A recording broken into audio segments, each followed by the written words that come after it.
प्रेम मेरा प्रभु मेरी आराधना तेरे लिए प्रभु तेरे लिए। हृदय कमलं मध्ये निर्विशेष निरीहं हरिहर विधि वेद्यं जोगी भी ध्यानगम्यं जन्म मरणं भीति भ्रंशजित स्वरूपम सकल भुवनं द्विज ब्रह्म चैतन्य अनुकूलम। जीवन सर्वस्व पिता मोर परमाराध्या श्री श्री लक्ष्मी माँ परम पूज्यपाद प्रभुपाद श्री श्री बरदांगरा तुलचरण कोटि कोटि प्रणाम। आज सत्संगर कर्णधारा आचार्य देव परम पूज्यपाद श्री श्री दादा श्रीपाद पंकज अनंत कोटि प्रणाम। पूजनीय श्री श्री बाबा श्रीपाद पद्म कोटि कोटि प्रणाम। इष्ट परिवार समस्त श्रीपाद पद्म आभूमि प्रणिपात। संजयकरण होता पूज्य ऋतिक देवता मंडली प्राण सहकर्मी वृंद संजयकरण होता गुरु भ्राता समय मातृमंडली साधु सज्जन मंडली समस्त मोर प्रतिभरा प्रणाम जय गुरु निवेदन करे। जाऊ परम सौभाग्य मोर आज प्रातकालीन सत्संग रे निजक संजयकरण करी से विश्व विभू को अनुभव कर उपभोग कर एक अपूर्व सुजोग लाभ करिछि। এই ସୁଯୋଗଟିକ ଆପଣ ମାନେ ମୋ ପାଇଁ କରିଦେଇଥିବାରୁ ମୁଁ ଆପଣମାନଙ୍କ ପାଖରେ କୃତଜ୍ଞ। ବାସ୍ତବିକ ଯେ କଥା ଅଛି ମଣିଷର ଗୋଟେ ଧାରଣା ଅଛି ମର୍ଣ୍ଣିଂ ଶୋଜ୍ ଦି ଡେ, ଦିନଟା ଯେମିତି ଆରମ୍ଭ ହୁଏ ସେଇଭଳି ଭାବରେ ଦିନର କିନ୍ତୁ ନିର୍ବାହ ହୁଏ। ଏଇ ଶ୍ରୀ ଶ୍ରୀ ଠାକୁରଙ୍କୁ ନେଇ ଏଇ ଯୋଉ ଆରମ୍ଭ तार शेष परिणत निश्चित भाव सुखद एवं आनंदमय सामान्य दिरुक्ति ना। तेज जाओ आज खूब सुंदर भाव भजन गुड़िक परिवेशन होती आम मैंने समस्ते अनुभव करुले श्री ठाकुर को से भाव गोटे भावायित ही अंत थे। जो दिन पाखर श्री श्री ठाकुर सत्मंत्र आम मैंने दीक्षित होई तांको नहीं चलिबार गोटे प्रयास जारी रखीछु। से दिन पाखु जीवन गोटे पट्ट परिवर्तन तो हेइछि बोली कहि होबो नाही, गोटे जीवन रो मोड़ अंत परिवर्तन हला, दिग परिवर्तन हला। आ जहाँ भीतर दे जीवन गोटे भिन्न स्वाद को आम समस्ते अनुभव करुचंती जी जहा भली आ जी जहा भली एथि कथाटा जे प्रकृत रे जार जमती अनुभव जार जमती साध्य जार जमती साधना ये जो कथा आम कहू साधनार पार्थक्य यार भीतर देकरी समस्ते किंतु उपभोग करुछु। परम दयाल श्री श्री ठाकुर आज जो आलोचनार विषय वस्तु रखा जाइछि गुरु और साधना कहीं प्रयोजन एक परिव्यापक विषय वस्तु जहाँ उपर सामान्य ज्ञान बुद्धि बोध अंत मोर ना जहाँ देखिए अंत किसी अनुगृहित करी श्री ठाकुर श्रीपाद पंकज को विषय अंत गुरुत्वपूर्ण एवं विशेषकर सत्संगी मान पाखे भल मनीष पाखे दुनिया रे ये शब्द दुटा अपरिचित नुहे। गुरु आ साधना कथा जो टे ओल्टे दौ कथाटा को शब्दटा को विषय वस्तुटा टे ओलटे दौ साधना और गुरु गुरु साधना जहाँ साधना और गुरु से किंतु गुरु को नहीं साधना करने कथा कहुई साधना माने हूँ गुरु सेवा एक कथाटा भी कहुई जहाँ भी हो आम मैंने साधना कथा पूर्व आगुरी कहते आम मैंने वास्तविक से साधना प्रति परम दयाल श्री श्री ठाकुर कहते ठाकुर ये जो जीवन भित्तिभूमि ठाकुर कहते यही सूरत साधना जोगर कथा ठाकुर कहते। सूरत साधना जग माने सूरत माने आउ किसी नुह आम जो लिबिड बोली कहूँ ठाकुर सुरत सु माने भल वांछित आउ रत जहाँ आमर वांछित जहाँ आमर लक्ष्य से लक्ष्य रे रत ही रहिबार जा जा करनीय ता किंतु सूरत साधना आउ किसी नुह। तेबे साधना शब्दटा जदि आम टिके तर्जमा कर देखिबा विशेषण कर देखिबा तेरे साधना शब्दटा संस्कृत सात धातु आसी निष्पन्न जार अर्थ होची संपादन करिबा निष्पादन करिबा। मनुष्य कौन संपादन करे कार्य संपादन करे नहीं कार्य निष्पादन करे। अतएव ये साधना साधना हूँ गोटे शब्द जार अर्थ जो गोटे क्रियावाचक विशेष्य आउ गुरु हूँ जन व्यक्तिवाचक विशेष्य। तो कथाटा एतिकी गुरु हेले व्यक्तिवाचक विशेष्य और साधना हूँ गोटे क्रियावाचक विशेष्य अर्थात किसी କରିବାର ପ୍ରଚେଷ୍ଟାଟାକୁ ସାଧନା ବୋଲି କୁହାଯାଏ। ସେତେବେଳେ ଗୁରୁ ତାଙ୍କୁ ହିଁ କୁହାଯାଏ ଯିଏ ଅନ୍ତତଃ ବ୍ୟକ୍ତି ଯାହାଙ୍କୁ ପାଖରେ ଅନ୍ତତଃ ଗୋଟେ ଗୁରୁତ୍ୱ ଅଛି, ବିଶେଷ କିଛି କଥା ଅଛି। ଏମିତି ତ ଦେଖିବାକୁ ଗଲେ ଗୁ ଶବ୍ଦ ଅକ୍ଷର ଅର୍ଥ ହେଲା ଅନ୍ଧକାରରୁ ଅକ୍ଷର ଅର୍ଥ ଆଲୋକବର୍ତ୍ତିକା। ଯିଏ ଅନ୍ଧକାରରେ ଆଲୋକବର୍ତ୍ତିକା ବା ଯିଏ ଅଜ୍ଞାନତାରୁ ମଣିଷକୁ ଜ୍ଞାନର ଆଲୋକ ଦେଖେଇ ଦିଅନ୍ତି ବା ଜ୍ଞାନ ରାସ୍ତାକୁ ନେଇ ଆସନ୍ତି, ସିଏ ଗୁରୁ। ଜୀବନର ପ୍ରାରମ୍ଭରୁ ଜନ୍ମ ମୁହୂର୍ତ୍ତରୁ ଏଇ ଗୁରୁ ଶବ୍ଦଟା ପ୍ରତି ଆମେ ମାନେ ଓତପ୍ରୋତ ଭାବରେ ଜଡ଼ିତ। କାରଣ ଜନ୍ମ ସମୟରୁ ପିତା ମାତା ହିଁ ଆମେ ଯୋଉ ଗୁରୁ କଥା ବୋଲି ଗୁରୁ ବୋଲି କହୁ, ତା ପରବର୍ତ୍ତୀ ଅବସ୍ଥାରେ ଶିକ୍ଷା ଗୁରୁ, ଦୀକ୍ଷା ଗୁରୁ, କୂଳ ଗୁରୁ, କେତେ ରକମ ଗୁରୁ ଅଛନ୍ତି ଯାହାଙ୍କ ପାଖରୁ ଆମେ କିଛି କଥା ଜାଣୁ, ଯାହାଙ୍କ ମାଧ୍ୟମରେ ତାଙ୍କୁ ଗୁରୁ ବୋଲି କୁହାଯାଏ। ଅତଏବ ହଜାର ହଜାର ପର୍ଯ୍ୟାୟର ଗୁରୁ ଅଛନ୍ତି। ସେ ସମସ୍ତଙ୍କୁ ଅନ୍ତତଃ ଶ୍ରେଣୀଭୁକ୍ତ କରିବା ଯେ ସମ୍ଭବ ନୁହଁ, ଆଉ କରିକି ଲାଭ ମଧ୍ୟ କିଛି ନାହିଁ। ଅତଏବ ଗୁରୁଙ୍କ ପାଖରୁ ମଣିଷ କଣ କରେ, ରାସ୍ତା ପାଏ, ଗୁରୁଙ୍କ ପାଖରୁ ପଥ ପାଏ। କିନ୍ତୁ ଏଇ ଯୋଉ ଗୁରୁ ପାଖରୁ ପଥ ପାଏ ସିନା, କିନ୍ତୁ ସେ ପଥଟାରେ ପ୍ରମାଦ ଅଛି। ସୁପଥ ପାଏ ନା କୁପଥ ପାଏ, ଏମିତି ବି ଅଛି। ମଣିଷ ଯାହା ଯାହା ଶିଖିଛି, ଯାହା ଯାହା ହେଇଛି, ଏସବୁ ପଛରେ କେହି ନା କେହି ଗୋଟେ ଅଛି। କାରଣ ମଣିଷ ଗୋଟେ ସାମାଜିକ ପ୍ରାଣୀ। ମଣିଷ ଯାହା କିଛି ଶିଖିଛି, ଯାହା କିଛି ଜାଣିଛି, ଯୋଉ ବୋଧ ଜ୍ଞାନ ଯାହା କିଛି କୁହନ୍ତୁ, ସବୁଗୁଡା କିନ୍ତୁ କାହାକୁ ଲକ୍ଷ୍ୟ କରିକି ହେଇଛି। ଯଦି ଜଙ୍ଗଲରେ ନେଇକି ଛାଡି ଦିଆଯାଏ ଗୋଟେ ଲୋକଟାକୁ, ଛୋଟ ଦିନରୁ ଛାଡି ଦିଆଯାଏ, ଆପଣ ଦେଖିବେ କିଛି ବର୍ଷ ପରେ ହୁଏତ ଏମିତି ପରୀକ୍ଷା ନିରୀକ୍ଷା କରି ଦେଖାଯାଇଛି, ସେ କଥା କହିପାରିବନି, ତାର ମାନେ ଚାଲିଚଳନ, ଆଚାର ବ୍ୟବହାର ସବୁଗୁଡାକ ପଶୁ ଭଳି ହଉଥିବ। ଯାହାକୁ ସେ ଦେଖୁଥିବ, ଯାହାକୁ ଶୁଣୁଥିବ, ତା ଭଳି ତାକୁ ସେ ଜାଣିବାକୁ ଚେଷ୍ଟା କରୁଥିବ, ତାକୁ ସେ ଅନୁସରଣ କରୁଥିବ। ଅତଏବ ମଣିଷ ପାଖରେ ଏଇ ଯୋଉ ଅନୁସରଣ କରି କିଛି ହେଇ ଉଠିବାର ଯୋଉ ଗୋଟେ ବ୍ୟଗ୍ରତା, ଏଇଟା କିନ୍ତୁ ମଣିଷ ପାଖରେ ଏଇଥିପାଇଁ କଥା, ମଣିଷ ଯାହା ଦେଖେ ଜାଣେ, ଆଉ ତଦନୁପାତି କିନ୍ତୁ ସେ ହେଇ ଉଠେ। ଆଉ ତାକୁ ଯିଏ ଗାଇଡ କରିପାରନ୍ତି, ତାକୁ ଯିଏ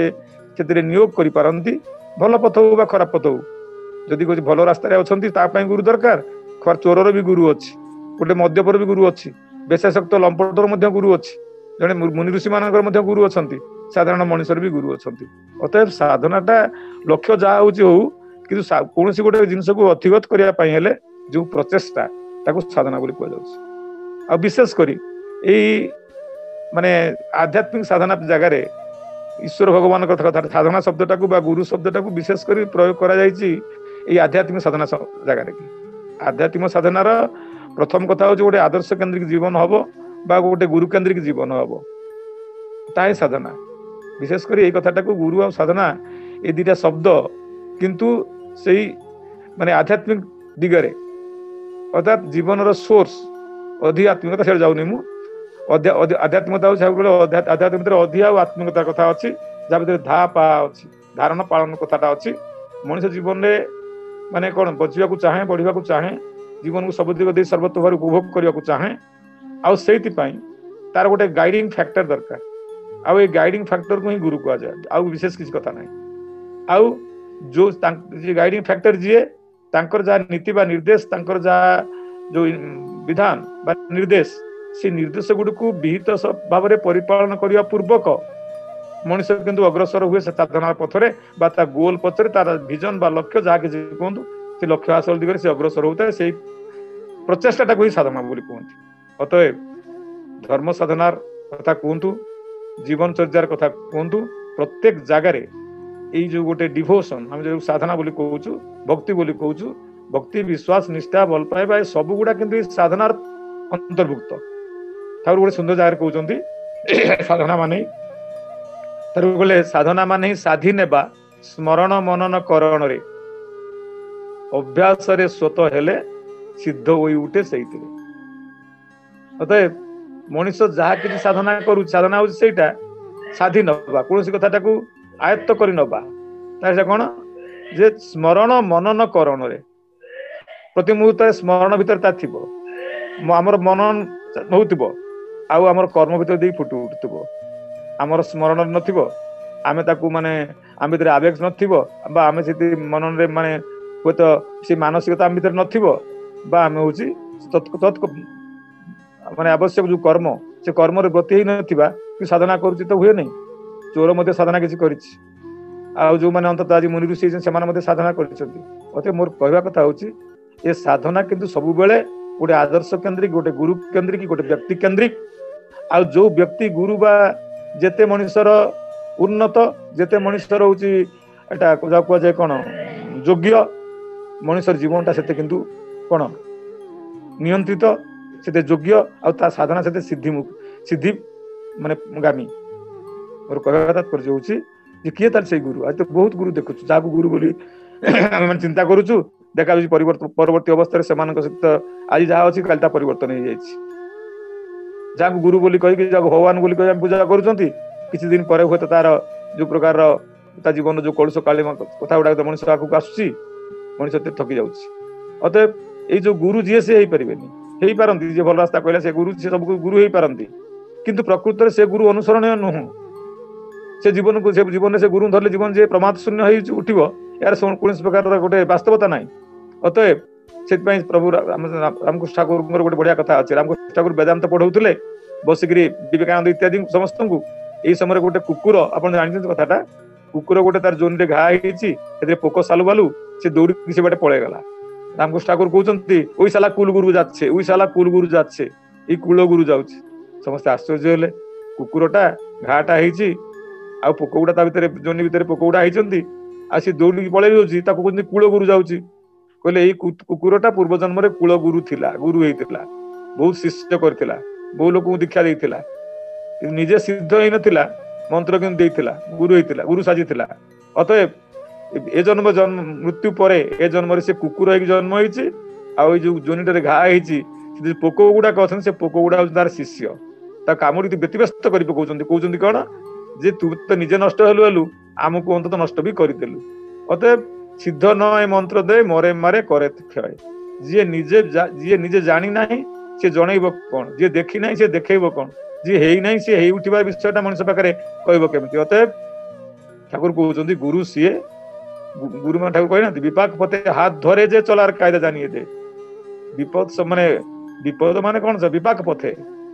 जो माने गोटे व्यर्थ रास्ता रे बा गोटे जोटा कहउछन कोन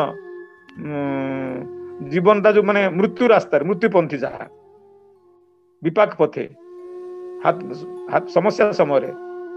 जे हाथ धरिक चलबार कायदा शिखई दियंती खाली कही दियंती नहीं खाली भाषण दियंती नहीं खाली अंत किसी नीति नियम कही दियंती नहीं जे हाथ धरिक चलबार कथा शिखई दियंती सी गुरु हूँ आउ से देखा जाए ये उद्धव समय आम देखिए शास्त्र पुराण शुणी केते गुरु करथिले किंतु गुरु ठाकुर कहते गुरु एक जन अनामी पुरुष गुरु सीए ईश्वर ही एकमात्र गुरु ठाकुर कहना पुरुषोत्तम आसंती स्वयं स्रष्टा जो नर देह धारण कर जगत को आसंती से सी ही गुरु सी ही आचार्य सबकि सी आसंती जगत को सी ही एकमात्र मनुष्यर अनुसरणीय सी एकमात्र मनुष्यर ध्येय कारण पाखे मनुष्यर जो लगी रहीबाटा ये साधनाटा केन्द्र करके हुए ताले वास्तविक भाव में मनुष्य सिद्धि पथर जापे से परमदास श्री ठाकुर कहना धर्मर मूर्त प्रतीक जीए ईश्वर जीए सी ही वास्तव गुरु पुरुषोत्तम आसेन जखन इष्ट आचार्य तीन गुरु तीन सबार जीवन दांडा तीन सबार जीवन मेरु अतएव जीवन सोर्स जीए उत्स जीए ईश्वर जिनी जीवन उत्स धृति संवेक सबार जिनी इष्ट तार मूर्त प्रतीक से ऐश्वर्य थाकेन अतएव इष्ट आदर्श गुरु गुरु सीए एकमात्र ईश्वर जी माने representative man of the age अतएव जुगमान भाव आसती सी ही गुरु पुरुषोत्तम बोली कह जाए आम कहूँ जो शास्त्र गीतार प्रभु श्रीकृष्ण से कथा कहते जे पुरुषोत्तम मत कहीं कह जाए आप सब जानते अतएव तांको पाखरे कौन प्रकार निगेशन ना निगेटिविटी ना भीतर कौन प्रकार सबुड़ा सत्य सी विधि सी विधाता अतएव तांको पाखरे अविधि बोली जिनस किसी ना जी जो भाव पाखक आसी सी से भाव परिपूरित हो उठी तार ही क्रमागत लगी रहा भर देकर आउ ये क्रमागत लगी रहा कौन ठाकुर कहते साधनार तीन टा दिग अच्छी गोटे एकानुरक्ति तीव्रता और क्रमागति यदि खाली आम गुरु दीक्षा नहीं जाइछु कि आमर कौन होची प्रति एकानुरक्ति भाव ना प्रति एकानुरक्ति भितर निष्ठा कथाटा अच्छी विश्वास कथाटा अच्छी भल पाइबार कथाटा अच्छी भक्ति कथाटा अच्छी अतएव निष्ठा भक्ति भल पाइबा विश्वास यही समस्त कथा गुड़ाक एक प्रति मनुष्य माने एक केन्द्रिक न एकायित न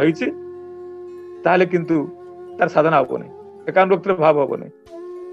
तीव्रता ହେଇଛି ଦୀକ୍ଷା ତ ନେଇଛି ଆଉ କଣ, ସେ ତ ମୋ ଗୁରୁ ଆଉ ତାଙ୍କୁ ଦେଖିଲେ ପ୍ରଣାମ କରେ, ତାଙ୍କ ପାଇଁ କିଛି ତାଙ୍କୁ ବାର୍ଷିକ ତାଙ୍କ ପାଖକୁ ପଠାଏ, ତାଙ୍କୁ ଦେଖିଲେ ହଉଛି ମାନେ କଣ କିଛି ତାଙ୍କର ପ୍ରଣାମୀ ଦିଏ, ଦକ୍ଷିଣା ଦିଏ। ଏଟା କିନ୍ତୁ ନୁହଁ, ତୀବ୍ର ତାଙ୍କର ପ୍ରତ୍ୟେକଟି ଆଦେଶ ନିର୍ଦ୍ଦେଶ ପରିପାଳନ କରିବା ଆଉ ତାଙ୍କୁ ପରିପୂରଣ କରିବାଟା ବାସ୍ତବିକ ହଉଛି ମଣିଷ ବିଷୟରେ ଏଇ କୃତି କୁଶଳ ତତ୍ପରତା। ଠାକୁର କହିନାହାନ୍ତି ଭରଣ ପୋଷଣ ଆବେଗ ତୁମର ଖରସ୍ରୋତା ଯେମନ হবে କୃତି କୁଶଳ ତତ୍ପରତା ଆଉ ଅନ୍ତରତେ ତେମନ ରବେ। ଏଇ ତୀବ୍ରତା ଭାବଟା ମୋର ସେତିକି ବେଳେ ଆସିବ, କୃତି କୁଶଳ ଭାବଟା ସେତେବେଳେ ଆସିବ, ମୋର ଲକ୍ଷ୍ୟସ୍ଥଳରେ ପହଞ୍ଚିବାର ସେତେ ସମ୍ଭାବନା ମାନେ ସ୍ଥିର ହେଇ ଉଠିବ ଯେତେ ଭାବରେ ମୁଁ ଭିତରେ ତୀବ୍ରତାର ଭାବ ଆସିବ, ଯେତେ ଭାବରେ ମୁଁ ଅନ୍ୟ କୌଣସି ମାନେ ମାୟା ଦ୍ଵାରା ଅନ୍ୟ କୌଣସି ପ୍ରକାରର ବିଷୟାସକ୍ତି ଦ୍ଵାରା ମୁଁ ଆସକ୍ତ ହେବି ନାହିଁ। ତୀବ୍ର ଭାବରେ ନିଷ୍ଠା ନେଇକି ଯୋଉଟା ଆମେ କହୁଛୁ ଲାଗି ରହିବା ଆମେ, ଆଉ ସେଇଟା ହିଁ ଆମ ଜୀବନର ରାସ୍ତା ପ୍ରକୃତରେ। ଠାକୁର କହିନାହାନ୍ତି ଇଷ୍ଟ ନିଷ୍ଠା ହିଁ ମୁକ୍ତି ତୋମାର, ଇଷ୍ଟ ନିଷ୍ଠା ହିଁ ପରାଗତି, ଇଷ୍ଟ ନିଷ୍ଠା ହିଁ ବ୍ରାହ୍ମୀ ପଥ, ନିଷ୍ଠା ହିଁ ତୁମର ଜୀବନ ଗତି। ଏଇ ନିଷ୍ଠାଟା ହଉଛି ଜୀବନ ଗତିକୁ ମାନେ ଗତି ଦିଗରେ ଅଗ୍ରସର ମଣିଷକୁ କରାଇ ଦିଏ। ଠାକୁର ଶ୍ରୀ ଠାକୁର କହୁଛନ୍ତି ଯେ ଏଇ ସିଏ କିଏ ତାହେଲେ ନା ସତ୍ତାଟା କିଏ, ସିଏ ସେଇ ଗୁରୁ କିଏ, ପୁରୁଷୋତ୍ତମ କିଏ ନା ସତ୍ତାଟାକୁ ଜାଣନ୍ତି ଯିଏ ବ୍ୟକ୍ତି ସହ ପରିବେଶ ଶାଶ୍ୱତ ଧି ଉଦ୍ଭାସିତ ସଦ୍ଗୁରୁ ସେ ସବିଶେଷ। ତାକୁ ସଦ୍ଗୁରୁ ପୁରୁଷୋତ୍ତମ ଆମେ ଇତ୍ୟାଦି କହୁ। ତାକୁ ସେଟା କହୁଛି ଠାକୁର ପୁରୁଷୋତ୍ତମ ସବାର ଗୁରୁ ସବାର ଧାତା ପୂଜ୍ୟମାନ ଧୃତି ଚର୍ଜି ସବାର তিনি ଭଜନ ମୂର୍ତ୍ତ ଭଗବାନ। ଈଶ୍ୱରଙ୍କର ବାର୍ତ୍ତିକ ପ୍ରେରିତ ପୁରୁଷ ଯିଏ ତାକୁ ପୁରୁଷୋତ୍ତମ ବୋଲି କୁହାଯାଏ। Representative man of the age, condensation and consummation of all that evolution. ଏଇ ବିବର୍ତ୍ତନ ବା ଦୁନିଆ ଭିତରେ ଯେ ଯୁଗମାନ ଭାବରେ ଯୁଗମାନବ ହଉଛନ୍ତି ତାଙ୍କର ଈଶ୍ୱରଙ୍କର ପୂର୍ଣ୍ଣତମ ଆଉ ଘନୀଭୂତ ରୂପ। ଅତଏବ ଗୋଟେ ଲିଭିଂ ଏମ୍ବୋଡିମେଣ୍ଟ। ଏଇ ଲିଭିଂ ଏମ୍ବୋଡିମେଣ୍ଟ ଜୀବନ୍ତ ଆଦର୍ଶ ନାହିଁ ସେ ପର୍ଯ୍ୟନ୍ତ ମଣିଷର କିନ୍ତୁ ଏଇ ଗୁରୁ ଗ୍ରହଣ କରିକି ବା ଗୁରୁକୁ ନେଇ ଚାଲିବାର ଜୀବନରେ ପ୍ରମାଦ ଅଛି। ଆଉ ଯେତେବେଳେ ସିଏ ଆସନ୍ତି ତାଙ୍କୁ ଗ୍ରହଣ କରିନେବା ହିଁ ବାସ୍ତବିକ ଭାବରେ ଏଇ ଗୁରୁ ଗ୍ରହଣର ସାର୍ଥକତା। କହୁଛନ୍ତି ଯିଏ ପୁରୁଷୋତ୍ତମ ଉତ୍ତମ ଆପୂରକ ସିଏ ହିଁ ଲୋକ ଜୀବନର ପ୍ରିୟ ପରମ, ଅସ୍ଥି ବୃଦ୍ଧିର ଉଦୀପ୍ତ ଅନୁପ୍ରେରଣା, ପ୍ରାଚୀନ ଓ ନବୀନର ସାର୍ଥକ ଅନ୍ୟୁତ ସଙ୍ଗଦି ବୈଧି ବିଧାୟନା ସିଏ ହିଁ ବିକୃତିର ଶୁଭ ବିନାୟକ। ଏଇଠି କଥାଟା କହେ ଯେ ବିକୃତିର ଶୁଭ ବିନାୟକ। ଯେତେ ପ୍ରକାର ବିକୃତି ଅଛି, ଯେତେ ପ୍ରକାରର ବିପଦ ଚଳନର ଭାବ ମଣିଷ ଭିତରେ ଅଛି, ସେଟାକୁ ଶୁଭରେ ବିନାୟିତ କରିପାରନ୍ତି କେବଳ ସିଏ। କାରଣ ତାଙ୍କର ସବୁ ହିଁ ଶୁଭ, ତାଙ୍କ ଭିତରେ କିଛି ସାଧନା ନାହିଁ, ସେ ସାଧନା କରିନାହାନ୍ତି, ତାଙ୍କୁ ପ୍ରଚେଷ୍ଟା କରିବାକୁ ପଡିନାହିଁ। ପୁରୁଷୋତ୍ତମ ଜନ୍ମ ସିଦ୍ଧ ମନ୍ତ୍ର ପ୍ରତୀକ ତିନି ସାଧକ ଗୁରୁ ତାକେଇ ଜାନିସ୍ ସାଧନ ସିଦ୍ଧ ଜିନି। ଯୋଉମାନେ ପ୍ରଚେଷ୍ଟା ଭିତରେ ଦେଇକିରି କାହାରି ପ୍ରତି ଅନୁଗତ ଭାବ ନେଇକିରି ଯିଏ ଅନ୍ତତଃ ସିଦ୍ଧି ଲାଭ କରିଛନ୍ତି, ଯାହାଙ୍କର ସ୍ମରଣ ମନନ କରଣ ଭିତରେ ଦେଇକିରି ଯୋଉ ସିଦ୍ଧି ଲାଭ କରିଛନ୍ତି, ସେଇ ସିଦ୍ଧି ଦ୍ଵାରା ସେ କିଛି କଥା କହୁଛନ୍ତି। କିନ୍ତୁ ପୁରୁଷୋତ୍ତମ ଜନ୍ମ ସିଦ୍ଧ ରାମଚନ୍ଦ୍ରଙ୍କୁ କୋଉଠି ତପସ୍ୟା କରିଥିଲେ, ପ୍ରଭୁ ଶ୍ରୀକୃଷ୍ଣ କୋଉଠି ତପସ୍ୟା କରିଥିଲେ ନା ନାଇଁ? ଆମେ କିନ୍ତୁ କହୁଛୁ ଏଇ ଯୋଉ ଆମେ ବୁଦ୍ଧଦେବଙ୍କ କଥା କହୁ, ଯଦି କଥାଟା ମନକୁ ଆସେ ଆପଣ ତ କହୁଛନ୍ତି ସାଧନା ନ କଲେ ହବ ନାହିଁ। ବୁଦ୍ଧଦେବ ସାଧନା କରିଥିଲେ, ବୁଦ୍ଧଦେବ ପୂର୍ଣ୍ଣ ପୁରୁଷୋତ୍ତମ ନୁହନ୍ତି? ତାଙ୍କୁ ସେ ଚେଷ୍ଟା କରିକି ସେଇ ବୋଧିସତ୍ତ୍ୱ ସେ ଲାଭ କରିଛନ୍ତି। ସିଦ୍ଧି ଲାଭ କଲା ପରେ ସେଇ ସିଦ୍ଧିର ଆଲୋକ ଯୋଉଟା ସେ ଦେଖିଛନ୍ତି ବା ଅନୁଭବ କରିଛନ୍ତି, ସେଇଟାକୁ ମଣିଷ ପାଖରେ କହିଛନ୍ତି। ଯୋଉ କଥା ବିବେକାନନ୍ଦ କହିଥିଲେ ଯେ there is a special class of oral teacher over and above the ordinary spiritual avatars and masters. If they commands, the low lives of the low can become Mahatma, but we cannot like them. But we can achieve God realization only through them. They are the father of the fathers, so we are bound to obey them. नहीं ये जो special class रो ओरल teacher जी चाहिए अंततः कौन करि परिबे ना अति low lies of the low can become mahatma. अति निकृष्टतर प्राणी मध्य महात्मा प्राणी को मध्य महात्मा रे परिणत कर देबे। अजामिल महापापी किसी हुए तो माने उद्धार कर देबे। दस्यु रत्नाकर ताको वाल्मीकि परिणत कर दे परिबे, एम देखा जाय। कारण से माने से बली एनलाइटेड पर्सन, एनलाइटेड व्यक्तित्व किए जन्म रुई के आस्तांती किए साधना रे सिद्धि लाभ करितांती। अतः सेही पर्याय रे बुद्धदेव होचंती से साधन सिद्ध लब्ध जने पुरुषोत्तम नहीं। चैतन्य महाप्रभु कथा कहतु जुग ए प्रकृत रे कहबा गले काहा कोन केमति लागिबो कहि हबो नै, सेटा कहबा उचित मध्य नुह। किंतु पूर्ण पुरुषोत्तम भाव रे जगत तीन थर आछंती। आ लास्ट इनकार्नेशन भाव रे परम दयाल श्री ठाकुर जुग पुरुषोत्तम भाव जगत को आछंती। किए तब केमति ग्रहण कर कहि हबो नै, कारण श्री ठाकुर कहजि एथरे मो हाथ रे हांडी भांगी दी जाइछि। प्रभु रामचंद्र आसते कौन कहते कौन निर्देश कौन तांको जो माने साधना द्वारा जानी से माने किंतु जहाँ आम जानू जहाँ रामायण भर पढ़ु माने दिनचर्या होची वैशिष्ट्य आम जानू प्रभु श्रीकृष्ण कथा से बहु लीला कथा आम शुणु परम दयाल श्री ठाकुर कहते 11/4/1953 तारिख दिन मुझे एक अचानक प्राणी मो आगुरी कहीं आसी ना मो पर भी कहीं आसबे आथर हाटर हाटी भांगी भांगी देगली रामकृष्ण परमहंस देव कहले मु कौन कली ना सिंधु कबरा ज्ञान नहीं आसी आउ चाबी काटा कि नहीं जाऊँ पलि जाऊँ फिल्ड तैयारी कर दे नहीं तापर परम दयाल श्री ठाकुर आसिले आज कहले एथर मुझे हाटर हांडी भांगी देगली केष्टता आउ किसी दबा बाकी रहीगला कि अर्थात ठाकुर बाणी ठाकुर आलोचना ठाकुर समाज जहाँ करणीय जहाँ देते दिव्य जीवन आउ बाणी जो डेमोन्स्ट्रेशन कर कौन देते दिव्य जीवन को डेमोन्स्ट्रेट कर देखते 81 वर्षर महामानवीय जीवन आउ देते कौन आम पाखे बाणी अर्थात मुहर बाहरी आस अमृत निशंदी कथा जहाँ सृष्टि प्रत्येक मिस्ट्री सृष्टि रहस्य प्रत्येक कथा तार तुक दे जाइछंती आ तत्सहित आउ एक विराट अभिनव व्यवस्था कर अति चमत्कार चमत्कार लीला यहाँ आज परम दयाल श्री ठाकुर अनुकूल चंद्र लिविंग एम्बोडीमेंट मानवीय प्रकाश ठाकुर अच्छी कारण रेतरे थाए जीवन गति रेतधारा भितर देकरी ये आचार्य परंपरा भितर देकरी आज अंत ठाकुर से जीवंत होती अतएव जीवंत गुरु भाव में पुरुषोत्तम आसी ही केवल समस्त प्रकार विकृति को सुकृति माने सूर्य विनायत कर तोड़ती ठाकुर कहले सी ही विकृतिर स्व विनायक से ही स्वतस्फूर्त लोकगुरु लोकनेता सी ही आदर्श सी ही आदर्श सी ही परम आचार्य सी ही अस्थि वृद्धिर विहित विग्रह समस्त गुरुदेवंकर गुरु प्राचीनर सत्ता संगति जीवंत मूर्ति देश काल पात्रानुग सुयोग्य प्रदीपना रे तेणु से परम पूज्य परम अग्निमुख जीवर जीवनाग्नि स्वरूप माने आमर जीवनाग्नि आज निर्वापित हो जाइछि बा निर्वापित होगा बसी आज क्षीण क्षीण हो जाइछि से पुनराय ताकू उज्जीवित करने आविर्भाव होइछि आ दुर्भाग्य से मानकर तांकोठारे आलिंगनबद्ध न होई अन्य को आश्रय कर चलती जो माने नराधम अपराधी पापी विकृत से माने तांकर दर्शन आउ काणी बाणी काल द्वारा अवच्छिन्न हुए ना कौन दिन मध्य होई नाही आज मध्य नुहे बरं जहा किछि महती काल रे विभ्रष्ट होई विध्वंस लाभ करिछि से सब को सुविनायन रे नियंत्रित करी तोलंती सीए तेणु से समस्त गुरुदेव मानकर मध्य गुरु तांको यदि पाओ तुमर जा किछि तांको ठारे अर्पण करी सार्थक होई उठ मोर कहबार कथा होछि एतिकी जे पुरुषोत्तम आसंती तांको ग्रहण न करिबा ही जीवन रास्तारू मरण रास्ता को मुह फेरैबा जहा गुरु केन्द्रिक जीवन यापन न करिबा सैया कारण गुरु ही भगवान साकार मूर्ति गुरु ही ईश्वर आमर गंतव्य जो साधना माने कहते आम जहाँ किसी करूँ चोरी साधना करूँ गुरु माने ईश्वर साधना करूँ जो साधना करें आम लक्ष्य हूँ गोटे से साधना स्तर में आम पहुंचा अतएव ये गुरु जदि आमर जते माने जी वास्तव में गुरु हवा प्रयोजन ईश्वर वार्तिक पुरुषोत्तम जीए प्रिय परम माने प्रेरित पुरुषोत्तम जीए तांकु ग्रहण न करिबा ही जीवन पंथ मरणपंथी हवा कहले वृत्ति धर्म दोहाई दिए कत रंग चंग लगिए गाय वर्तमान प्रेरित जिनी पढ़ली ना को तारी पाए हचिस साबार कच्छिस काबार पय माले ते जाचिस कत एखनो फेर जीवन जेर भांगिस नारे हसना हतो आमे किंतु कोन करू मु गुरु ग्रहण करिछि मोर गुरु अछंती हमर कुल गुरु अछंती केमिति मु भगवान को विश्वास करे किंतु गुरु ग्रहण करिबि नाही बहु प्रकार रो दुहाई देइकरी आमे कोन करू एई जो representative man of the age जी पुरुषोत्तम जी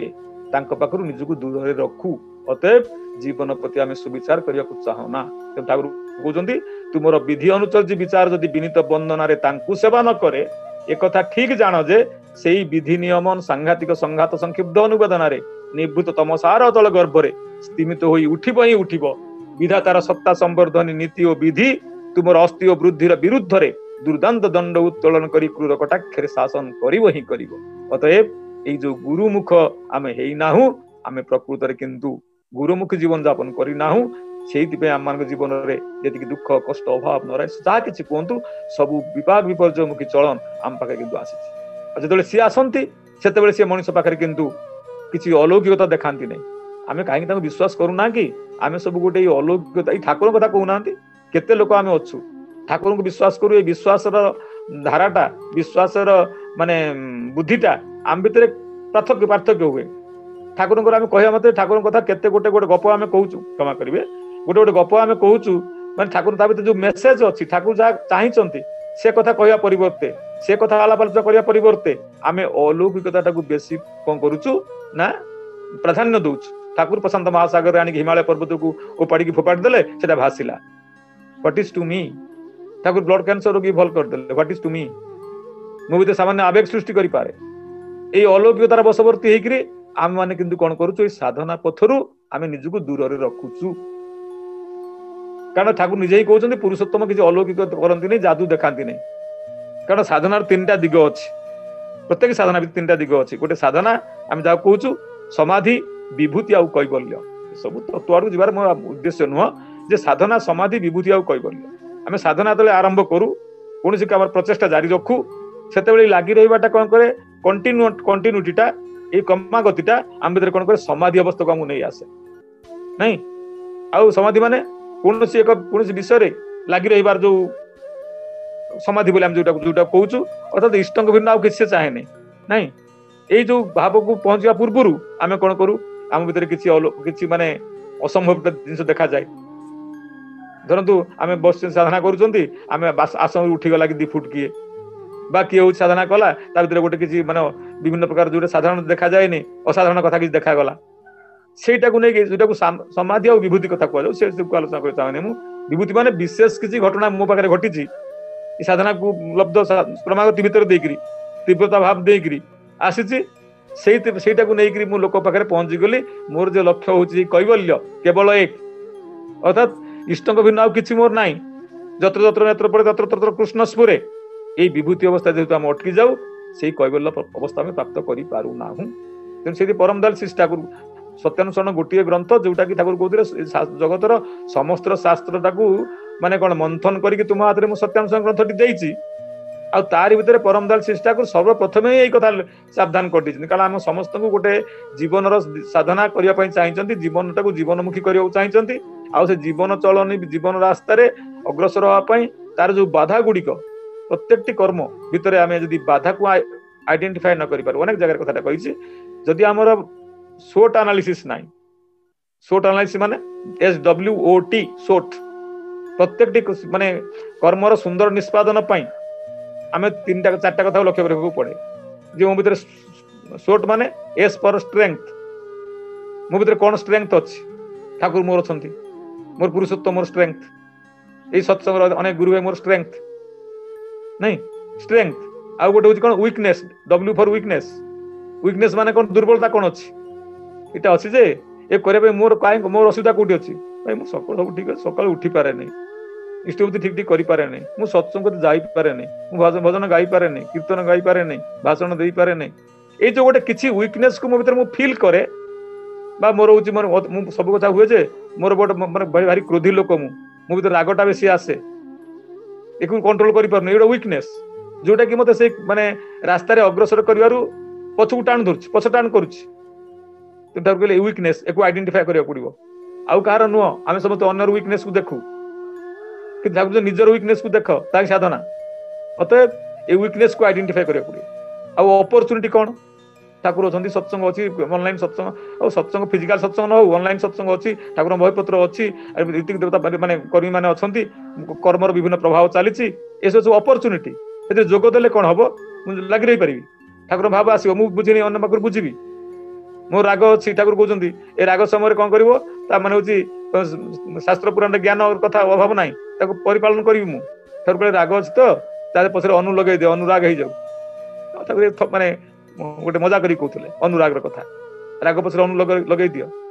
ए रागटा को नहीं स्टेप पार्क रखी दियो प्रभुति बसत आम सब करुचु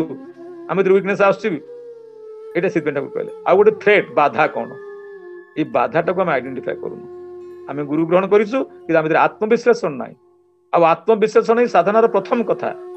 ध्यान बसवार प्रथम कथा से आ जजनर कथा जहाँ भीतर मनुष्य जान जहाँ अच्छी पिंडे ता अच्छी ब्रह्मांडे साधना मान कि नुह साधना हूँ भीतर देकरी मनुष्य जान साधना मान कहले स्मरण मनन कर स्मरण मनन भीतर रखिले मनुष्य भीतर कौन आसे ना विभिन्न कथा मनुष्य ज्ञान आसे आ ज्ञान को लेकर जार ज्ञान जी तार स्वच्छंद रही अधिकार सेमती अतएव ये जानवाटा ठाकुर कहले जे ई साधना माने होची ए जजन जाजन इष्टभूतिर कथाटा कहनाती हो तु जोगी हो तु ध्यानी गोविंद गोसाई जहा भी हुआ जजन जाजन इष्टभूति न करिले तुई किछि भी नुह। अतएव मुनि ऋषि ठारू आरंभ करी से जीवन से गोल रे पहुंचिया पई से कैवल्य अवस्था रे पहुंचिया पई हेले हमकु किंतु ए जजन जाजन इष्टभूति सिला होवाकू पड़िबो। सेति आर्य मानक जो पंच बड़ अनुचर्यार कथा थिला जजन जाजन अध्ययन अध्यापन दान प्रति ग्रहर कथा परम दयाल श्री ठाकुर कहले जान कोन जानिबा आमे जानिछु बहुत जिंस जानिछु बहुत जिंस सुनिछु आमे बहुत जिंस देखिछु आमे सुनुबा देखु किंतु हेई उठु ना हमर जानिबा हबो नै ठाकुर कहले देखु सुनु आ हेई उठु ताही जानिबा। आ जजन भितर ही अछि सब गुडाक जजनर भितरे जजन अछि जाजन अछि इष्टवृत्ति अछि स्वस्तिनी सदाचार जा किछि कोन सब गुडाक जजन भितर अछि। मु जदि जाजन करे ताकू जानिबी मु जदि इष्टवृत्ति नियमित करे ताकू जानिबा हबो जदि मु स्वस्तिनी सदाचार परिपालन करे ताकू जानिबा हबो जदि मु सदाचार परिपालन करे ताकू जानिबा हबो। जजन अलगा जाजन अलगा इष्टवृत्ति स्वस्तिनी सदाचार अलगा नुह एदिन पढुतली ए सब जजन अंतर्भुक्त केवल ताकू जानिबा ए ज्ञानर अधिकारी हे उठिबा तो जजन तर कहले आ सेति पई प्रतिनियत साधना माने होची ए ध्यान रे बसवर्ती ध्यानी हे उठिबा। जजन संपर्क रे एकक बाणी को देइचंती छडार बाणी मु पढी नाही ठाकुर गुरु ध्यान संपर्क रे कहउचंती प्रेष्ठ चिंता तार चाहिदा प्रांति भरे थाके पूर्ण प्रयास आवेग निये ध्यानी बोले ताके। ध्यानी ताकू कुआ जाए जे प्रकृति रे प्रेष्ठंकर चिंता चाहिदा को मन मगज रे मौजूद रखी तत्कर्म रे अंत निजको नियोजित करे ताही जजन ता भीतर जानिबाटा हुए नहले खाली देखिबा सुनिबाटा हमर जा आइछि आजी ता हम हे उठछु। क्षणमीय संगति सज्जन रेखा भवती भवान नवतरण नौका ए सत्संग आसी हम बहुत जानि गलुनी ता तो नुहे ना केवल होची कोन जो कथा कुआ जाए जे नलिनी दलगत जलवत तरलम जीवनम तदमपि सरलम क्षणमीय संगति सज्जन रेखा भवती भवान नवतरण नौका। कारण सत्संग भीतर आसिले मनुष्य कोन करे मनुष्यर ग्रंथि मोचन हुए ग्रंथि मोचन माने दुर्बलता को आइडेंटिफाई मनुष्य करि पारे आ आइडेंटिफाई करि सारला परे से तांको विधि आ विधान भीतर दे जदि मनुष्य लागे ताही वास्तव साधना नहले साधनार माने किछि नाही। परम दयाल श्री ठाकुर सिद्धा कहउचंती परम पूजा श्री बरदा कहउचंती जे आमानकर जदि अनेक साधना संपर्क रे अनेक साधना जदि मनुष्य थिबो ताले मनुष्य जन्म हम पांती नाही 84 लाख जोनि भ्रमण करी कुआर शेष रे मनुष्य जन्म पाइ बोले हम सुन ठाकुर बोले बरदा कहउचंती अनेक साधना थिले हम मनुष्य जन्म पाउ आउरी साधना थिले हमें गुरु ग्रहण करंती आउरी साधना थिले सद्गुरु बा सिद्ध गुरु को हमें पाई थाउ आउ सिद्ध आउरी साधना थिले सद्गुरुंकर शरणापन्न होई तांकर मनन करी तांकर कर्म रे हम ब्रती उठू नहीं ए साधना कथाटा होची कोन जे आम मानकर ठाकुर जो कहले साधनार तीनटा दिग अछि गोटे स्थूल दिग गोटे सूक्ष्म दिग गोटे चैतन्य राज्यर दिग कथा। स्थूल दिग कथा हम सब शास्त्र पुराण रे बहुत कथा अछि जे मन देखिबे आपनकर साधारण लब्ध तत्व जो षट चक्र साधनार कथा अछि किंतु सूक्ष्म दिगटा कोउटा ना ए आज्ञा चक्र रे ध्यान करे ठाकुर कहले एतर तुमे सुखासन रे बसिबो आपन देखंतो केते आसन जोग प्राणायाम सब कथा अछि से आसन भितर कोउठी अछि सुखासन कथाटा अछि। सुखासन माने जेमिति बसिले मनुष्य अंतत सुख रे बसि पारे किछ समय बेस भाबे बसि पारे ठाकुर जेमन करे बसे थाकि नील दांडा के सोजा राखे ए मेरुदंड को सीधा करिकरी मनुष्य बसिबो चेयर रे बसु तळे बसु काठ आसन रे बसु सप आसन रे बसु कमल आसन रे बसु अथवा ए आज्ञा चक्र ध्यान करिवो कारण आज्ञा चक्र गोटिए मात्र जगह जोठी के आपण संगे संगे अनुभव करनेबे आपण दी आखि देखि लक्ष्य करथांतु आंगुलटा गोटे लोक अन्य लोक तो आपण आखि पाखु को आणुछि मुह पाखु को आणुछि आपण देखिबे आउ को जगहटा स्टिमुलेटेड हबो नै आपण करे दी आखिर माने कोन मझी स्थान जोटा नाक मूल जोटा आज्ञा चक्र कहउछु त्रिदल कहउछु बाना भूल कहली जो माने आज्ञा चक्र बा हम जोटा कहउछु कोन जे त्रिकुटी से जिनसटा से जगह रे कंत तो आम देखिबे सेंसेशन आसीबो गोटे स्टिमुलेशन आसीबो गोटे सिरसिर भाव आसीबो कारण एटा गोटे रास्ता जहा भीतर देकरी बाहर रो सेंसेशनटा मनुष्यर बॉडी भीतर के इन करि पारे आउ कोन जगह रे न प्रवेश करिवा कथा नै अतः से आज्ञा चक्र साधना कथा ठाकुर कहले एटा सूक्ष्म दिग आ गोटे चैतन्य राज्य कोन सेटा गोटे ना मन प्राण एवं देह नेकरी तद्गत हे उठिबा सेतेबेला आउ केई नांती सोहं कैवल्य भाव जोटा हम कहउछु। अतः आपण देखिए किछि लोक अछंती ए जो इष्ट कर्म रे हम साधना करि चलिछु बोली कहउछु किछि लोक हम समस्त होछि कोन किछि अछंती पैशनेट लोक अछंती मोर एटा दरकार संसार रे अछि ए कर्म रे प्रति हेछि कर्म संसार पाई मोर जहा दरकार सेटा भगवान मत देबे कारण भगवान अछि ओमनिसेंट ओमनिपोटेंट एंड ओमनी प्रेजेंट भगवान सबुटी अछि मो डाक सुनि परिबे एवं सर्वशक्तिमान सब करि परिबे से ए जो कथा हम भीतर अछि फले कोन होछि हम पैशनेट हिजो हम निजर बुद्धि निजर चाहिदा को परिपूर्ण करिया पई हम कोन ଇଷ୍ଟଙ୍କୁ ଲଗଉଛି।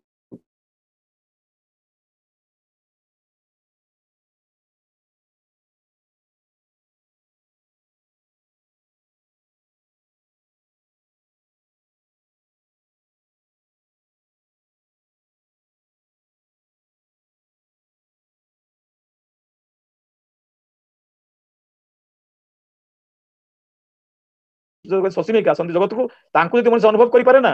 ତାଙ୍କୁ ବୁଝିପାରେ, ସେଇଟା ପେସନ୍ ପରଭେଡିଂ ଆଟାଚମେଣ୍ଟ, ବୃତ୍ତି ଭେଦିତା। ଏ ବୃତ୍ତି ମାନେ ଆଉ କିଛି ନୁହଁ, ବୃତ୍ତି ମାନେ ଆମେ ଗୋଟେ ବୃତ୍ତ ଭିତରେ ଆବଦ୍ଧ ହେଇକି ଅଛୁ। ଆଉ ଏ ବୃତ୍ତି ଭିତରୁ ନିଷ୍କୃତି ପାଇବାକୁ ହେଲେ ଆମକୁ ସେ ବୃତ୍ତିକୁ ଭେଦ କରିକିରି ଯିବାକୁ ପଡିବ। ଇଏ ତା ଭିତରେ ଅଛି, ରହିବାକୁ ବାଧ୍ୟ, ନ ରହିଲେ ଆମର ଜୀବନ ରହିବନି। କିନ୍ତୁ ଏ ବୃତ୍ତି ପ୍ରବୃତ୍ତି ଗୁଡାକୁ ମୁଖ୍ୟ କରି ଯଦି ବୃତ୍ତି ପ୍ରବୃତ୍ତିର ଅଧୀଶ୍ୱର ଯିଏ, ବୃତ୍ତି ପ୍ରବୃତ୍ତିର ଅଧୀନ ଆମେ ହେଇଯାଉଛୁ, କିନ୍ତୁ ବୃତ୍ତି ପ୍ରବୃତ୍ତିର ଅଧୀଶ୍ୱରଙ୍କୁ ଆପଣେଇ ନେଇ ପାରୁନାହୁଁ। ତ ତାକୁ କହିଲେ ଭୃତ୍ୟ ଗତି କରଲେ ଆପନ ଭର୍ତ୍ତାରେ ବାଦ ଦିଏ, ଭର୍ତ୍ତାର ଦାନ ଭୃତ୍ୟ ଯୋଗାଏ ଦେଖ କୃତଜ୍ଞ ସେ। ଅତଏବ ଆମ ମାନଙ୍କର ଭୃତ୍ୟଟା ଆଜି ପ୍ରଭୁ ହେଇଯାଇଛି। ଏ ବୃତ୍ତି ପ୍ରବୃତ୍ତିର ଟାଣ ତା ଭିତରେ ଆସି ଯାଇଛି। ତାକୁ ସେ ଜାଗାରେ କହୁଛନ୍ତି ଯେ ପ୍ରବୃତ୍ତି ତୋର ଯখন যেমন যে ভাবে উঙ্কি মারুক, ইষ্ট স্বার্থ প্রতিষ্ঠাতে ঘুরাই দেবী তার সে ঝোঁক। এইটাই সাধনা। সাধনা মানে কিছু নୁହଁ। ମୋ ଭିତରେ ବୃତ୍ତି ପ୍ରବୃତ୍ତି ଆସିବ, କାମ କ୍ରୋଧ ଲୋଭ ମୋହ ମଦ ମାତ୍ସର୍ଯ୍ୟ ଆସିବ, କିନ୍ତୁ ଇଷ୍ଟ ସ୍ୱାର୍ଥ ରକ୍ଷା କରିବାର ତାକୁ ମୁଁ ଲଗେଇବି। ଆଉ ଇଷ୍ଟ ସ୍ୱାର୍ଥ ରକ୍ଷା କରିବା ଲଗେଇବି ମାନେ ମୁଁ ମନ ଦେହ ମନ ପ୍ରାଣ ଦେଇକିରି ତଦ୍ଗତ ହେଇ ଉଠିବି, ତାଙ୍କ ଛଡା ମୋର ଆଉ କିଛି ଭାବ ନାହିଁ। ଥରେ ବୁଝିଯିବି, এইটাই ଅନୁଭବ, এইটাই ଅନୁଭୂତି, এইটাই ଜ୍ଞାନ।